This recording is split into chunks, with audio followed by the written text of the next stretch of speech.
periksa telinga, astagfirullah, telinga saya masih senang kesia-siaan. Mulut terus periksa, saya pelit atau tidak, sombong, periksa, tulis, makin berani kita menulis dengan jujur keburukan kita, itu keberanian yang langka. Sedikit orang yang melakukannya. Tidak ada yang lebih pahit dari berharapnya hati kepada Allah. Allahumma ftah lana hikmataka ya Allah.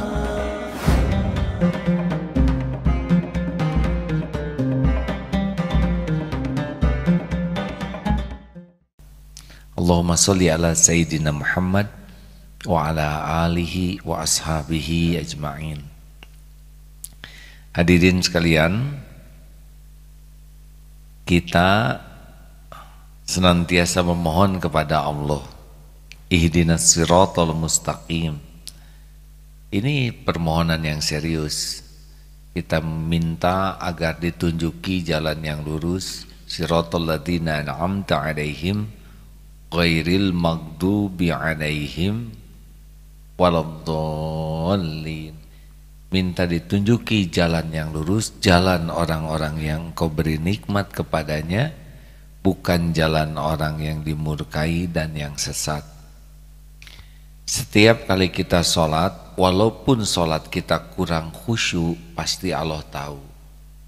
Allah maha mendengar setiap ucapan, baik kita khusyuk ataupun kurang khusyuk. Dan doa di antara dua sujud adalah di antaranya wahdini, minta hidayah, minta petunjuk. Jadi kurang lebih 17 kali 2. Oh maaf, 17 kali dalam Fatihah, sujud, doa di antara dua sujud, itu pun 17. Berarti begitu seringnya kita minta petunjuk. Dan Allah subhanahu wa ta'ala maha mengabulkan doa. Allah memberi petunjuk dengan berbagai cara. Sayangnya kita ini giliran Allah mengabulkan permintaan kita, kita sering menolak. Tolong ya Bu, jangan banyak omong. Siapa yang banyak omong? Malah nanya. Saya dari tadi tidak ngomong. Sekarang juga saya sedang tidak ngomong. Ini kan rumit sekali hadirin. Padahal kita banyak bicara tidak manfaat. Allah tahu. Allah menegur kita lewat orang. Padahal yang disampaikan itu adalah kebenaran, hakikatnya itu adalah terkabulnya doa. Tapi ada orang yang tidak mau menerima. Nih ya, ciri-cirinya orang yang tidak mau menerima itu adalah satu, orang yang ujub. Dia sudah merasa benar.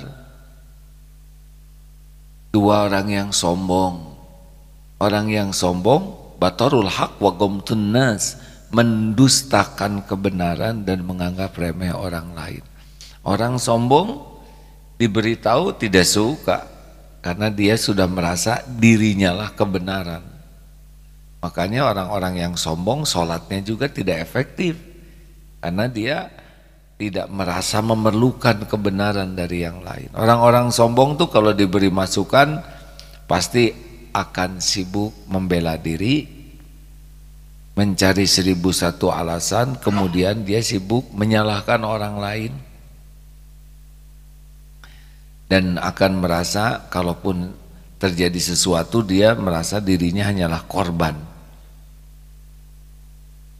Kemudian orang-orang yang tidak bisa memperbaiki diri itu adalah orang yang senang sekali dengan alasan. Ada saja alasannya. Dia akan mencari 1001 alasan untuk ngeles. Kenapa kok datang ke masjid terlambat? Sebetulnya saya sudah dari tadi, hanya macet. Bapak tahu sendiri kan sekarang di mana-mana macet. Susah Pak tepat waktu. Terus tinggal jawab begini, kalau di kantor ada yang suka nyebut begitu, katakan, Dek, karyawan Ade dapat hadiah umroh dari Pak Gubernur. Oh iya? Benar, tapi harus datang ke kantor gubernurnya jam 7 tepat waktu, kira-kira sanggup tidak? Insya Allah saya sanggup Pak gitu. Berarti selama ini bukan macet yang jadi penyebabnya ya, karena ada tuh ke kantor mah telat terus, tapi giliran dikasih tahu ada mau dapat hadiahku dari gubernur mau, tapi syaratnya ke kantornya tidak boleh telat jam 7. Bagaimana caranya? Kami akan datang lebih awal Pak berangkatnya. Berarti selama ini memang dia hanya sibuk alasan saja. Nah, berikut ini ada 5 jalan yang mudah-mudahan kita bisa dapat memanfaatkan sebaik-baiknya. 1, kalau kita ingin serius dapat hidayah dari Allah adalah sempatkan waktu untuk menafakuri diri. Jadi jangan terlalu sibuk.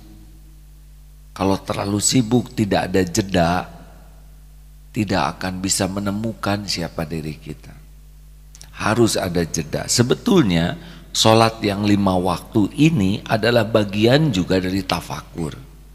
Selesai sholat, tafakur. Apa yang salah yang saya lakukan sepanjang hari ini? Oh iya, tadi saya bicara terlalu banyak. Oh tadi ujub. Oh tadi kata-kata saya menyakiti. Tadi saya sudah ghibah nih, astagfirullah. Nah itu hanya bisa ketemu tuh kalau kita memang menyempatkan diri. 5 kali sholat, 5 kali evaluasi. Lebih hebat lagi sebelum tidur, tafakur. Ya Allah, apa saja dosa dan kesalahan yang saya astagfirullah. Tadi tidak jaga pandangan, astagfirullah. Tadi tidak jelas makan halal atau tidak, astagfirullah. Kenapa tidak saya periksa?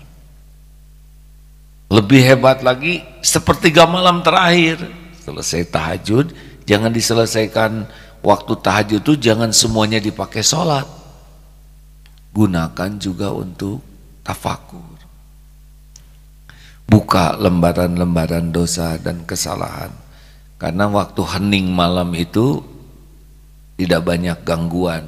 Sebaiknya HP dijauhkan kalau tahajud tuh, karena kecenderungan kalau sudah buka HP akan dibuka-buka terus yang lain dan membroadcast bangun sahabatku, begitu, dengan tujuan pengumuman bahwa kita sudah bangun.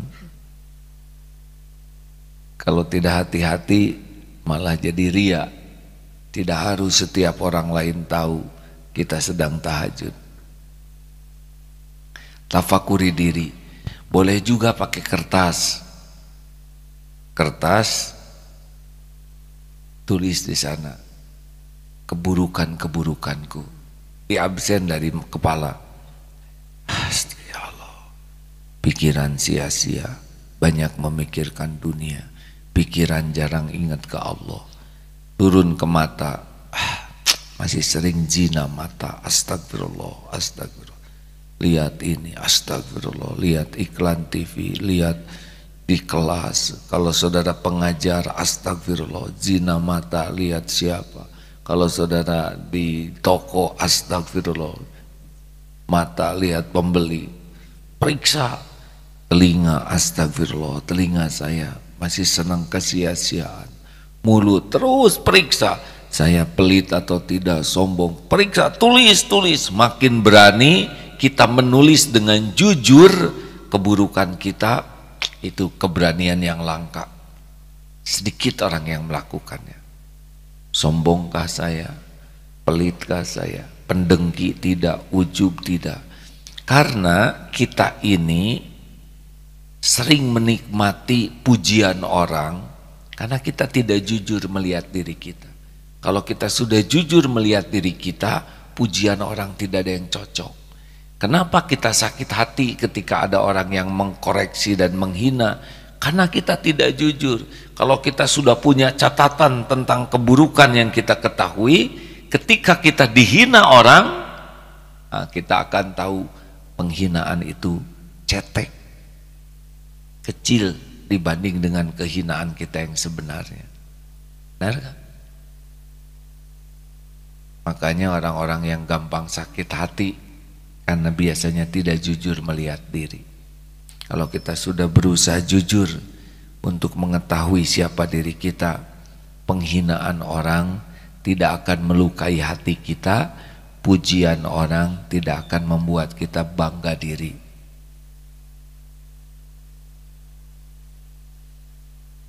Ini santri yang baru datang.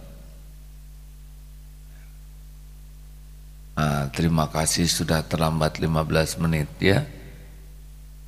Mungkin ke depan ketika acara dimulai sudah ada di masjid. Nanti mungkin kepala sekolahnya akan bertanggung jawab. Begitulah. Kalau ada sesuatu kita harus tahu siapa yang bertanggung jawabnya.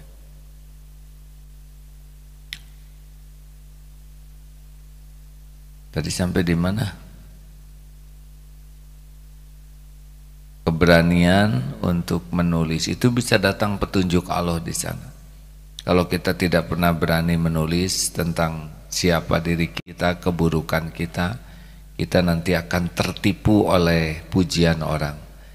Orang memuji kita tuh karena dia tidak tahu saja siapa diri kita. Orang memuji kita tuh karena Allah menutupi aib dan dosa kita. Tapi kita cenderung suka dengan pujian yang sebetulnya seringkalinya tidak cocok dengan keadaan kita yang sebenarnya. 2. Petunjuk Allah bisa datang lewat guru. Lewat cermin diri. Yang benar guru dulu. Jadi kita harus senang mencari ilmu. Sekarang ilmu lebih mudah diakses dibanding sebelumnya. Dengan handphone ini sekarang gudang ilmu bisa dibuka, benar? Di Google, di YouTube, Facebook, asal kita disiplin, banyak hal yang bisa kita dapatkan. Lebih mudah dibanding dulu sulit, harus beli buku, harus datang ke majelis taklim. Wah, bisakah kita berguru lewat YouTube saja? Bisa, tetapi tidak cukup. Kalau datang ke majelis taklim beda lagi itu keadaannya. Karena kontak seperti ini kekuatan ruhiyahnya lebih tinggi. Dan Allah juga melihat saudara pergi dari rumah, keluar ongkos, keluar tenaga, banyak waktu selama di perjalanan, itu dicatat oleh Allah sebagai perjuangan untuk mendapatkan ilmu. Duduk di sini menawan kantuk.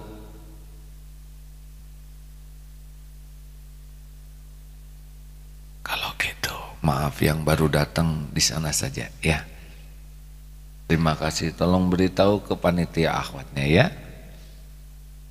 Walaupun saya tidak bisa lihat dari jauh, tapi enak kalau yang sudah datang dan baru datang beda couplingnya, benar? Supaya adil. Maaf ini kata pendengar ini ngomong apa? Jadi begini, adil itu menempatkan sesuatu pada tempatnya.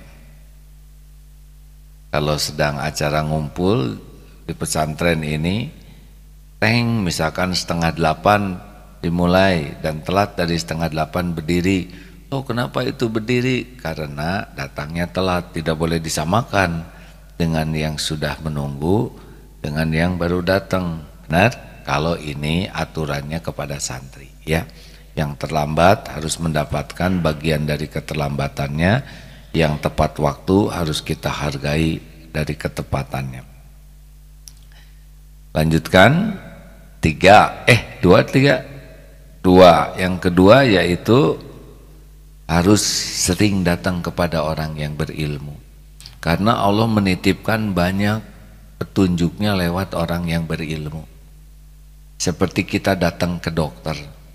Dokter dititipi ilmu penyakit. Kita tidak bisa ngarang. Apa nih penyakit saya nih?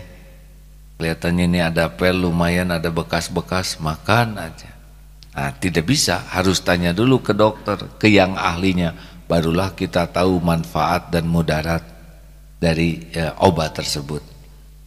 3, Kalau ingin segera dapat senang dapat petunjuk Allah adalah kita harus punya cermin diri, yaitu orang-orang yang dekat dengan kita, apakah pendamping hidup, anak,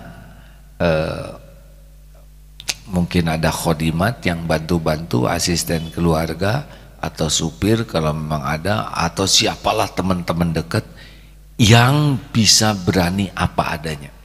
Dia tahu tentang kita banyak dan berani berkata apa adanya.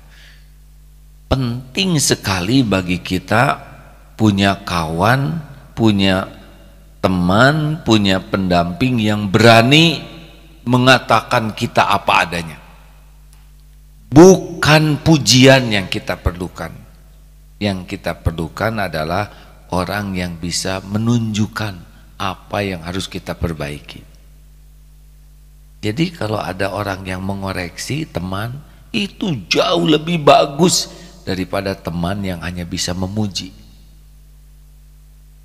Kalau ada upil di sini, kecil upilnya, coba lihat, apa? Waduh, keren, pakaian bagus, hidung bagus, ya, juga rapi, hebatlah. Tapi dia tidak mau memberitahu upil yang nongol di depan di hidung.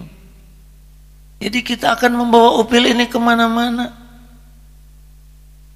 Lebih penting, Bang, upil, jijai, itu jauh lebih bermakna daripada segala dipuji dan dibiarkan upil ini ada. Coba, mana kawan yang lebih baik kan, yang muji-muji, keren, ini keren abis nih, luar biasa lah, top banget, nggak ada tandingannya. Mau apa? Dan dia membiarkan upil itu, kawan sejati itu yang berani bicara apa adanya. Ini memang udah rapi, tapi eta hidung, aduh gele, lihatnya enak Pak. Jadi milikilah kawan, pendamping hidup. Hormati orang yang berani bicara, menunjukkan kekurangan kesalahan kita. Itu adalah lebih dekat dengan petunjuk dari Allah. Terlepas kata-katanya enak atau kurang enak, caranya bagus atau tidak bagus, ya itu adalah tambahan pahala biasanya. Kan yang paling enak tuh bagi kita tuh koreksi itu, satu, koreksinya benar, dua, cara menyampaikannya bijaksana. Itu yang paling kita inginkan. Tapi ada juga yang koreksinya benar, caranya kurang bijak. Nah kalau ini berarti kita dapat tambahan lagi. Satu, kita dapat koreksi karunia Allah. Yang kedua, kita dapat tambahan latihan sabar, pahala, bijaksana menyikapi orang lain. Tidak ada ruginya dikritik dan dikoreksi. Yang rugi itu adalah orang yang tidak pernah mau dikoreksi, karena mustahil kita tanpa kekurangan. Yang keberapa sekarang?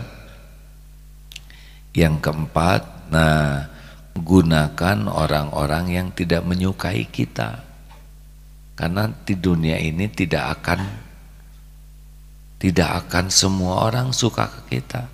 Nabi Muhammad saja Shallallahu Alaihi Wasallam sempurna akhlaknya, sempurna kebersihan hatinya, tetap ada yang tidak suka. Orang tidak suka ke kita sebetulnya bukan urusan kita, itu urusan dia. Kita akan menjadi luar biasa letihnya kalau sibuk ingin disukai oleh semua orang. Tidak mungkin, tidak mungkin. Itu tidak realistis, karena tiap orang berbeda-beda latar belakang, agamanya, sudut pandangnya, pengalaman hidupnya, pendidikan keluarganya, intelektualnya, kadar keimanannya, begitu beragam orang, sehingga sesuatu itu bisa dilihat dari berbagai sudut pandang. Kayak sekarang saya pakai kopiah, nah katanya ganti pakai kopiah, padahal tadi nyari sorban nggak ketemu. Giliran pakai sorban, ada yang nyebut, oh ini mirip Pangeran di Ponorogo. Ada lagi yang nyebut, oh ini mirip ngikutin A.A. Jimmy gitu. Ada tertukar ya. Adalah semacam-macam. Ada lagi nih, kenapa itu pakai perban padahal sorban. Jadi dengan sorban yang sama semacam-macam hadirin. Nah, kita sikapi saja semuanya dengan bijak. Kalau ada orang yang tidak suka ke kita, biasanya mereka tuh punya waktu, punya kesungguhan, dan punya kegigihan yang besar untuk mencari-cari kekurangan dan kesalahan kita. Dibanding siapapun, orang yang sebel ke kita tuh energinya, potensinya lebih banyak untuk mengorek-ngorek kekurangan dan kesalahan kita. Kesetiaan apalagi yang kau ragukan darinya? Benar? Gratis. Sayangnya kita tidak suka, padahal mereka itu karunia. Iya kan? Halo? Mana sih yang kita perlukan? Pujian atau koreksi?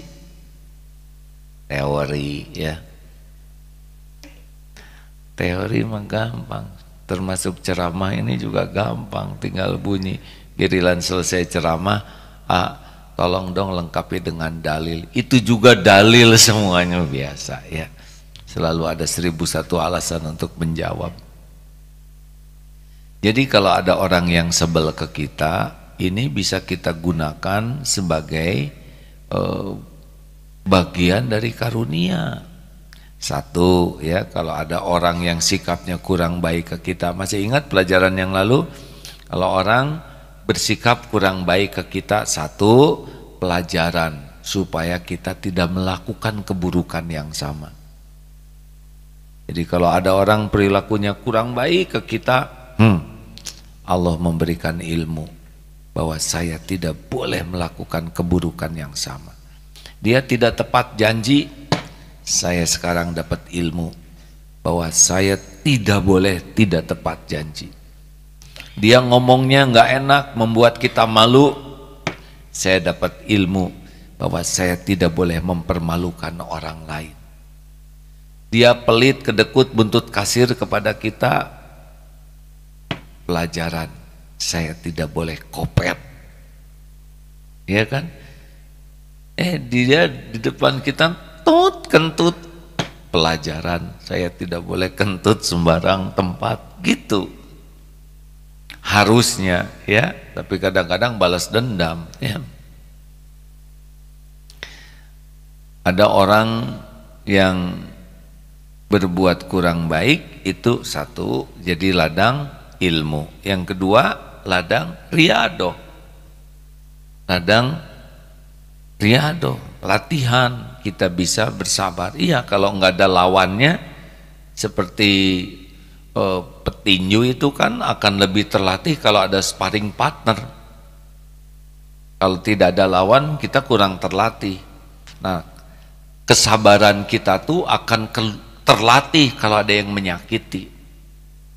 Kalau tidak ada yang menyakiti, kita kurang terlatih untuk mengukur kesabaran. Kita berbuat baik, orang berterima kasih terus, nah itu kurang terlatih.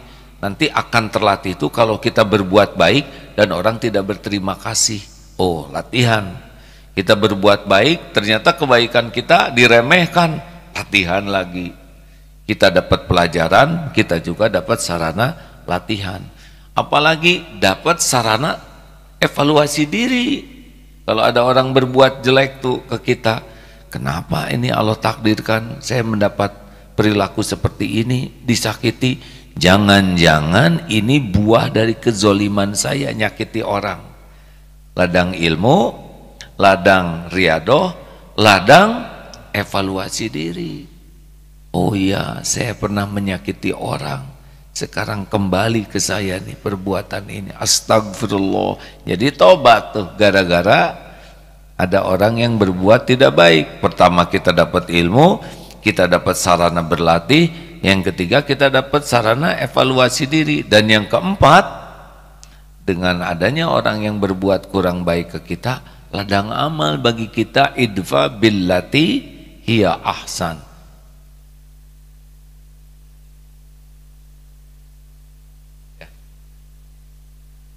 Surat Fusilat ayat ayo, banyak hafiz nih, semuanya pada tawadu ya. Cari 1001 alasan berbaik sangka kalau ada orang yang lupa ya. Ayat 34, silakan dibacakan Ustaz. A'udzu billahi minasy syaithanir rajim. ولا تستوي الحسنة ولا السيئة ادفع بالتي هي أحسن فإذا الذي بينك وبينه عداوة كأنه ولي حميم وما يلقاها إلا الذين صبروا وما يلقاها إلا ذو حظ عظيم. Dan tidaklah sama kebaikan dan kejahatan. Tolaklah perbuatan kejahatan itu dengan cara yang lebih baik, sehingga orang yang ada rasa permusuhan di antara kamu dan dia akan seperti teman yang setia. Dan sifat-sifat yang baik itu tidak akan dianugerahkan kecuali kepada orang-orang yang sabar, dan tidak dianugerahkan kecuali kepada orang-orang yang mempunyai keberuntungan yang besar. Tuh begitu, idfa billati hiya ahsan. Tolaklah keburukan dengan cara yang lebih baik, maka nanti oleh Allah diubah orang-orang yang ada rasa tidak suka, permusuhan dengan kita, diubah menjadi punya rasa persahabatan, jadi kawan yang setia. Caranya adalah tolak perbuatan buruk orang dengan sikap yang lebih baik gitu. Dan ini karena ada lawannya nih, kita akan dapat ladang amal yang besar, ladang ilmu, ladang riadoh, melatih diri, ladang evaluasi diri, menemukan kesalahan kekurangan kita, dan ladang untuk ladang amal kita, serta bisa kita balas dengan doa-doa yang baik. Masya Allah. Dan yang terakhir, hidayah petunjuk Allah bisa datang lewat berita apapun, kejadian apapun yang ada di sekitar kita. Nah ini seperti teman, depan, belakang, kiri, kanan, lihat berita, ini semua adalah pelajaran, petunjuk dari Allah. Kita bisa lihat, Allah memperlihatkan orang-orang yang sombong, itu petunjuk. Kita ketemu dengan orang yang sombong, yang tidak enak sekali perilakunya, Allah menunjukkan ini, betapa kesombongan itu sesuatu yang sangat buruk. Saya begitu atau tidak? Jangan-jangan saya dipertemukan dengan orang yang sombong karena saya memang sombong. Allah sekarang menunjukkan perilaku saya dengan orang yang lebih sombong dari saya. Astagfirullah. Ketemu dengan orang yang dermawan, rendah hati, kok saya nyaman sekali dekat dengan orang ini. Ramah, tidak banyak bicara, dan selalu mendahulukan, oh ini petunjuk dari Allah, bahwa saya harus bersikap ramah, sopan seperti itu. Telah dibuka aib seseorang, yang pacaran itu dibuka ketang, oh mudah bagi Allah membuka aib. Saya harus sungguh-sungguh tobat, karena saya pun banyak aib. Jadi kejadian apa saja itu jadi jalan tafakur, jalan petunjuk Allah, agar kita bisa memperbaiki diri. Jadinya senang sekali tiap waktu itu, hidup itu dipenuhi dengan PDLT. Apa PDLT? Perbaiki diri dan lakukan yang terbaik lillahi ta'ala.